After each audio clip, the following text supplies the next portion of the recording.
Hello and welcome back to the channel. So আজি আমি discuss কৰিম issue of shares for consideration other than cash.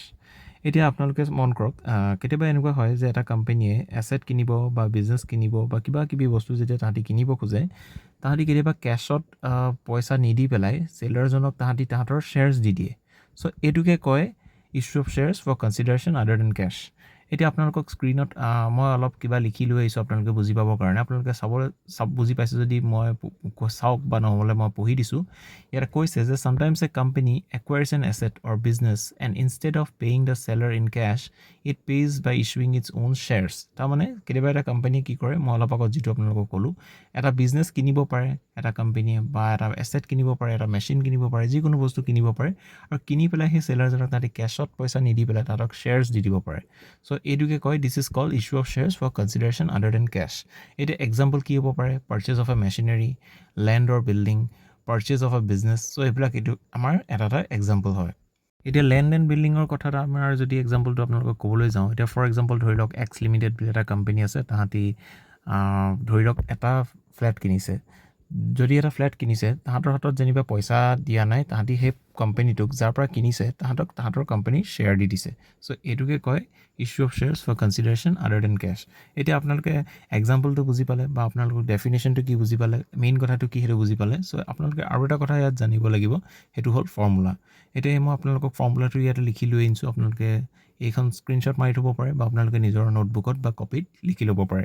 ইয়াতে ফৰ্মুলাটো আপোনালোকে মনত ৰাখিব লাগিব, এমাউণ্ট পেয়েবল ডিভাইডেড বাই ইছ্যু প্ৰাইচ। এমাউণ্ট পেয়েবল মানে হৈছে আপুনি কিমান পইচা দিবলৈ আছে, আৰু ইছ্যু প্ৰাইচ মানে হৈছে আপোনাৰ শ্বেয়াৰটোৰ প্ৰাইচ কিমান, আপুনি কিমান টকাত ইছ্যু কৰিছে। চ' সেইটো আপুনি ইছ্যু প্ৰাইচত লিখিব লাগিব। আৰু আল্টিমেটলি আমি সেইটোৰ পৰা আমি গম পাওঁ যে আল্টিমেটলি আমি কিমান টকা দিব লাগিছে বা আমি কিমানটা শ্বেয়াৰ ইছ্যু কৰিব লাগিব, আমি সম্পূৰ্ণ ডিটেইলছ আমি গম পাম। চ' এতিয়া আমি এটা প্ৰেক্টিকেল কৰিবলৈ চেষ্টা কৰিম। প্ৰেক্টিকেলটো কৰিলে আপোনালোকে আই হোপ ভালকৈ বুজি পাব। চ' ব'লক আমি প্ৰেক্টিকেলটো আৰম্ভ কৰোঁ। প্ৰেক্টিকেলটো আৰম্ভ কৰাৰ আগত মই এবাৰ আপোনালোকক আকৌ এবাৰ চিম্পলকৈ কৈ দিছোঁ। যেনিবা ধৰি লওক আপোনাৰ এটা কোম্পানী আছে এক্স লিমিটেড। আজি যদি আপোনাক এটা এছেট দৰকাৰ হৈছে বা আপোনাৰ এটা মেচিন কিনিছে বা আপুনি লেণ্ড বিল্ডিং কিবা ধৰণৰ প্ৰপাৰ্টি কিবা কিনিছে, আৰু আপুনি যদি ডিচাইড কৰে যে আমি সেই চেলাৰজনক কেছ নিদিওঁ বা চেক নিদিওঁ বা এনেকুৱা ধৰণৰ কিবা পে'মেণ্ট নকৰোঁ, কিন্তু আমি তেখেতলোকক আমাৰ কোম্পানীৰ শ্বেয়াৰ্ছ দি দিম। চ' যদি আপুনি তেনেকুৱা ধৰণৰ কিবা এটা কাম কৰে বা তেনেকুৱা ধৰণৰ কিবা এটা ষ্টেপ লয় বা তেনেকুৱা ধৰণৰ ট্ৰানজেকশ্যনছ কৰে, চ' সেইটোকে কয় issue of shares for consideration other than cash. চ' ব'লক এতিয়া আমি এটা কুৱেশ্যন প্ৰেক্টিকেল কৰোঁ। চ' আমাৰ লগত আছে ইলাষ্ট্ৰেশ্যন নম্বৰ 10। ইয়াতে কৈছে Jindal and company purchase the machine from High Life Machine Limited for rupees 3,80,000। ইয়াতে আমাক কৈছে যে জিন্দাল এণ্ড কোম্পানী এটা মেচিন কিনিছে বা এটা এছেট কিনিছে কাৰ পৰা? হাই লাইফ মেচিন লিমিটেডৰ পৰা কিনিছে এট এমাউণ্টেড ৰুপিজ 3,80,000। আৰু as per purchase agreement rupees 20,000 were paid in cash and a balance by issue of shares of rupees 100 each। ইয়াতে আমাক এটা কথা কৈছে যে 3,80,000 ৰুপিজ এছেটটোৰ দাম আছিলে, কিন্তু আমাৰ 20,000 ৰুপিজ কেছ তেতিয়াই দি দিছিলে যেতিয়া এছেটটো কিনিছিলে, আৰু বাকীখিনিৰ কাৰণে যিমানটো এছেট আৰু পইচা দিবলৈ আছিলে সেইখিনি পইচাৰ কাৰণে তাহাঁতি 100 টকীয়া শ্বেয়াৰ্ছ ইছ্যু কৰি দিছে। চ' এতিয়া আমাক কৈছে what will be the journal entry passed if the shares were issued at par at 10% discount and at 20% premium। ইয়াত আমি প্ৰথম ৱৰ্কিং নোটছখিনি কৰি লৈছোঁ। যেনেকৈ কষ্ট প্ৰাইচ অফ দ্য মেচিন আমাৰ আছিলে 3,80,000 ৰুপিজ। তাতে আমাৰ কেছ পে'মেণ্ট কৰিছিলোঁ, এমাউণ্ট পেইড ইন কেছ দেখিছে আপোনালোকে। তাতে আমি 3,80,000 মাইনাছ 20,000 কৰি দিছোঁ। তাৰ ৰিমেইনিং বেলেঞ্চটো আমাৰ হৈ গ'ল 3,60,000 ৰুপিজ। এতিয়া যদি এট পাৰ কৰিবলৈ হয়, এট পাৰ মানে কি যদি আপোনালোকে নাজানে, এট পাৰ মানে হৈছে যদি 100 টকীয়া শ্বেয়াৰটো আমি 100 টকাত বিক্ৰী কৰোঁ, সেইটোক কয় এট পাৰ। আৰু যদি আমি এট পাৰ কৰিবলৈ হয় 3,60,000 ৰুপিজ আমি দিবলৈ আছে। চ' 3,60,000 ডিভাইডেড বাই 100টো কাৰণ আমাৰ শ্বেয়াৰ্ছৰ প্ৰাইচ আছিলে, আমাৰ যিটো কুৱেশ্যনত আমাক কোৱা হৈছিল তাত আমাৰ 100 আছিলে। আৰু যদি আমি সেই ফৰ্মুলা মতে যদি আমি এইটো ডিভাইড কৰি দিওঁ, তেতিয়াহ'লে আমাৰ আহি যায় 3,600 শ্বেয়াৰ্ছ। চ' এট পাৰ হ'বলৈ হ'লে আমি 3,600 শ্বেয়াৰ্ছ আমি ইছ্যু কৰিব লাগিব। ঠিক তেনেকৈ যদি আমি ডিছকাউণ্ট এট 10% যদি আমি কৰোঁ, তেতিয়াহ'লে আমি প্ৰথমতে 10% অফ 100 আমি উলিয়াই দেখুৱাই দিছোঁ ইয়াতে। হয়তো আপুনি কৰি দেখুৱাব পাৰে, কৰি নেদেখুৱাবলৈও হ'ব। ইয়াতে আমি কৰি দিছোঁ 10 টকা আমাৰ আহি গৈছে। তেতিয়াহ'লে 100 টকাৰ আমাৰ 10 টকা ডিছকাউণ্ট হ'ব, 90 ৰুপিজ আমাৰ ইছ্যু প্ৰাইচ হ'ব। তেতিয়াহ'লে ইয়াতে আমি কৰিব লাগিব কি 3,60,000 ডিভাইডেড বাই 90। 3,60,000 কেলৈ হ'ল? কাৰণ আমাৰ এমাউণ্ট পেয়েবল আছিলে 3,60,000 আৰু 90 ৰুপিজটো হৈছে ইছ্যুড প্ৰাইচ। চ' তেতিয়াহ'লে আমি ইছ্যু কৰিব লাগিব 4,000 শ্বেয়াৰ্ছ।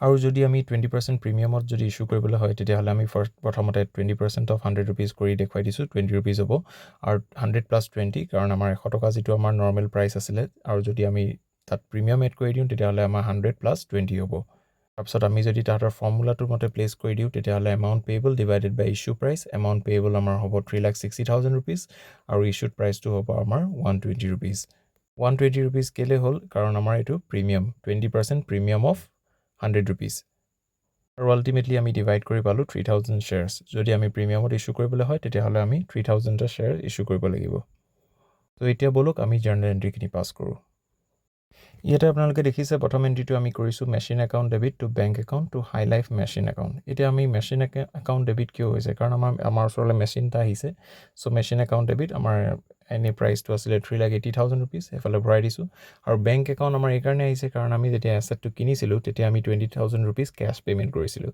চ' যিহেতু আমাৰ কেছ ওলাই গৈছিলে সেইকাৰণে টু বেংক একাউণ্ট 20,000 rupees আৰু টু হাই লাইফ মেচিনক আমি কিমান দিবলৈ আছিলে ভেণ্ডৰক 3,60,000 rupees চ' আই হোপ আপোনালোকে ফাৰ্ষ্ট এণ্ট্ৰিটো বুজি পাইছে চ' এতিয়া আমি ছেকেণ্ড এণ্ট্ৰিটো কৰিম যিকেইটা আমাৰ এডজাষ্টমেণ্ট দিছিলে যেনেকৈ আমাৰ at par at discount and at premium এতিয়া নম্বৰ এই জাৰ্নেল এণ্ট্ৰিটো যদি আপোনালোকে চায় তাত আমাৰ এড পাৰ আছিলে আৰু এড পাৰ হ'বলৈ হ'লে মই কৈছিলোঁ আপোনালোকক যে আমাৰ যেতিয়া 100 টকীয়া শ্বেয়াৰটো আমি 100 টকাত যে আমি চেল কৰোঁ তেতিয়া সেইটোক কয় এড পাৰ এতিয়া আমি যদি তেওঁলোকক যদি 100 টকীয়া শ্বেয়াৰ দি দিওঁ আমাৰ পইচা দিবলৈ আছিলে তেওঁলোকক 3,60,000 rupees চ' যদি সিমানটোৱে দিবলৈ হয় তেতিয়াহ'লে আমাৰ এণ্ট্ৰিটো হ'ব High Life machine account debit to share capital account 3,60,000 I hope আপোনালোকে বুজি পাইছে তাৰপাছত আমি এতিয়া নম্বৰ বিটোলৈ যদি যাওঁ যিটো আমাক কৈছিলে ডিছকাউণ্ট তাতে আমাৰ এণ্ট্ৰিটো হ'ব High Life machine account debit discount on issue of shares account debit to share capital account ইয়াতে হাই লাইফ মেচিনত আমাৰ আহি যাব 3,60,000 rupees কাৰণ 3,60,000 rupees আমি তেওঁলোকক দিবলৈ আছে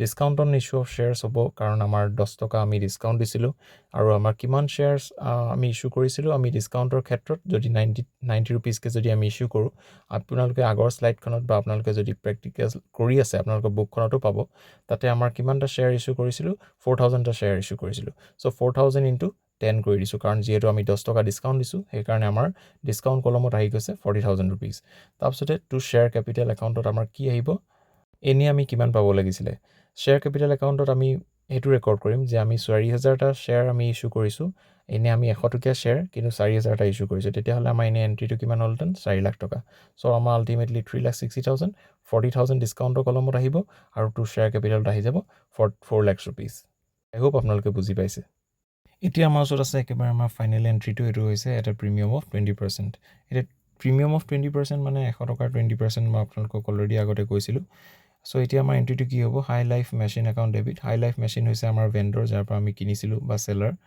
যাৰ পৰা আমি কিনিছিলোঁ so' High Life machine account debit 3,60,000 আৰু to share capital to securities premium account to share কেপিটেলত আমাৰ আহি যাব 3,000 into 100 কাৰণ আমাৰ ইয়াতে 3,000 কেনেকৈ আহিলে আপোনালোকৰ হয়তো ডাউট থাকিব পাৰে ইয়াত আমাৰ 3,000 এইকাৰণে আহিলে কাৰণ আমাৰ যিটো সেই ফৰ্মুলা আছিলে এমাউণ্ট পেয়েবল ডিভাইডেড বাই ইছ্যু প্ৰাইচ সেইটো যদি কৰি দিয়ে তেতিয়াহ'লে আমাৰ কিমানটা শ্বেয়াৰ আমি ইছ্যু কৰিছোঁ বা ইছ্যু কৰিব লাগিব সেইটো আমাৰ পাই যাওঁ চ' ইয়াতে যিহেতু আমাৰ এমাউণ্ট পেয়েবল আছিলে 3,60,000 rupees আৰু ডিভাইডেড বাই 120 কৰি দিওঁ তেতিয়াহ'লে আমাৰ আহি যায় 3,000টা শ্বেয়াৰ্ছ চ' সেইকাৰণে ইয়াত আমাৰ 3,000 into 100 কৰিব লাগিব 100 হৈছে আমাৰ অৰিজিনেল ফেচ ভেলু চ' সেইকাৰণে আমি 100 কৰিব লাগিব তাতে আমাৰ আহি গৈছে 3 লাখ rupees আমাৰ শ্বেয়াৰ কেপিটেল কলমত তাৰপিছত আমাৰ আছে to securities premium account securities premium মানে আমাৰ যিটো প্ৰিমিয়ামত ইছ্যু কৰিছোঁ চ' যিটো প্ৰিমিয়াম মানি সেই প্ৰিমিয়াম মানিটো আমি ছিকিউৰিটিজ প্ৰিমিয়াম একাউণ্টত ভৰাই দিব লাগিব চ' যিহেতু আমাৰ প্ৰিমিয়াম 20 টকাকৈ আছিলে পাৰ শ্বেয়াৰ ত' সেইকাৰণে আমি 3,000 into 20 কৰি দিছোঁ